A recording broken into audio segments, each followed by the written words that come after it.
Real quick question on that before we move on is, I can't imagine they pulled all this out of the air. When I'm reading the New Testament, I did not even read the homilies, the recognitions. I see some strife. I mean, it clearly spelled out that he confronts Peter, but beyond that, even it sounds like Paul makes little jabs here and there. So the question I have is, do you think that this? I mean, there is obviously an agenda on the author's behalf to really downplay Paul, probably for other reasons that aren't related to first century. But do you think that they're also pulling this from the New Testament? To some extent, yeah. I think the conflict between Peter and Paul in the New Testament is not really about what we would think of as the essence of the Christian message, that the death and resurrection of Jesus brings salvation. I think they both completely agreed on that. I think they agreed that Jesus' death was an atonement for sins, and you have to believe in his death and resurrection. Where they disagreed it's principally in the book of Galatians that we learn about it. And there the disagreement is that Peter and Paul draw different implications from this message. They both agreed that Gentiles and Jews could be followers of Jesus. But Peter was more the persuasion that it meant that Jews could maintain their Jewish identity distinctively from Gentiles, which would affect their behavior within the Christian community, because Jews and Gentiles would have to be somewhat segregated, at least some of the time, for Jews to keep their Jewish identity. And Paul thought that was completely anathema, that in fact Jews and Gentiles were equal in Christ, and there can be no separation of any kind. That was their conflict. The author of the Pseudo-Clementines and the tradition standing behind the author appear to have been more favorable toward the idea of a Jewish Christianity that maintained some kind of Jewish identity. And where keeping the Jewish law mattered. And so he was more on Peter's side of that, and he championed Peter for that reason. And he's getting at, the traditions go back to the New Testament, already to Paul, but I think the tradition lived on even apart from the New Testament. Thank you, Bart. How have the discovery of the Ugaritic texts impacted scholars' understanding of the evolution of Yahweh, from a storm or mountain volcano deity to one acquiring some of the characteristics of surrounding Canaanite gods, including, temporarily, possessing a consort? What is the Kinnite, Midianite hypothesis? Right. That was my real expertise, Ugaritic. This is a very long story that I'm not going to get into because I'm not much of an expert. Ugaritic is a Semitic language that's very similar to Hebrew. And when the Ugaritic texts were discovered, well over 100 years ago, at the end of the 19th century, it was recognized that they could be useful in unpacking the Hebrew language, because when you're dealing with Hebrew, the language of Hebrew, it's complicated because the only ancient Hebrew text you've got, biblical Hebrew text you've got, that kind of Hebrew, is found in the Bible. So it's not like the New Testament, which is written in Greek, but is where you've got thousands of Greek texts to look at to see what words mean, and to look at where ideas came from, because you got all these thousands of texts. The Hebrew text, that was it for the Bible. So that's the Hebrew that you got to figure out what the words mean. But now you started finding these comparable languages, these cognate languages like Ugaritic. So you can figure out, what the word cucumber meant, or something. So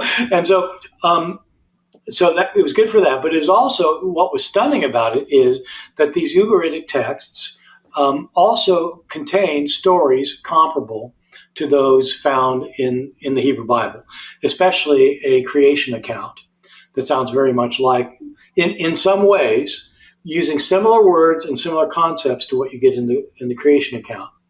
The Ugaritic findings were part of kind of a larger phenomenon going on at the end of the 19th century, where they found texts where you've got creation stories and flood stories, for example, including Canaanite texts. And in some of these ancient Near Eastern texts, you've got this like chief god who has a female companion. And scholars have thought that Asherah in the Old Testament, who is a goddess that's worshipped in Israel, Baal and Asherah are both worshipped. And so the idea is that their Asherah is the consort. And some people have thought that that Yahweh was understood within Israelite traditions to have Asherah as a consort. And they find evidence actually in the Hebrew Bible itself. And so the significance of this kind of finding, not just the Ugaritic, but also the Canaanite and Egyptian, ancient Near Eastern stuff, is that it helps put these biblical ideas into context, and it helps you realize, gives you kind of a fuller understanding of what it means. And so in one case, it might mean that there were Israelites who thought that Yahweh was married. So that's important. Makes sense. And then I guess the last was just the Midianite Kinnite hypothesis. From what I understand, and then you might want to fill in the gaps, is somewhere down in the south of Southeast Asia there, near Arabia / modern day Palestine, where we're looking today, this god emerges out of like a nomadic tribal people. This god emerges, and because we have certain implications in Exodus and other places where it sounds like the father-in-law, where Moses discovers this God who's not named Yahweh before, is now being named Yahweh, but your fathers didn't know me as this, but now they know me, that maybe this tradition comes out of this area and the Midianite deity, that Yahweh might have been a Midianite deity. Fill me in, correct me. Am I on the right track? Yes, I mean, you are. And it's a complicated issue because it's not like we've got extra textual evidence that can help us very much on this. They haven't found a huge cache of Kinnite texts. And so this is largely based on an analysis of the Pentateuch, where it's recognized that within the Pentateuch, you have different strands of tradition. The thing from the 19th century that many people still kind of basically hold to is the JEDP theory, the four document hypothesis. And the deal is that within these appear to be four different sources, sprung up different times, different places, were based on earlier oral traditions. And you have this account in Exodus, where Moses is given God's name as Yahweh, and he's told that no one has known him as Yahweh before, but now he's revealing it to him, which is a little bit confusing because when you read the book of Genesis, God reveals his name Yahweh to Abraham. 100 years earlier, and Abraham calls him Yahweh, and so it's like, oh, wait a second. And so the theory is that that one of these Pentateuchal sources had its roots in this region of Midian, because Moses' father-in-law, who's given two different names in the Old Testament, what is it, Jethro and Ruthiel or something, that the two names come from two different sources, and the Moses tradition come from two different sources, and that one of these sources is different from the source of Genesis, and that the one source that has this kind of Kinnite, Midianite thing is a source that goes back from there. And so in order to say, though, that Yahweh arose as that divinity, you'd have to say that that's the source that's preserving a historical recollection more than the source that's recording that Abraham got this thing in Canaan.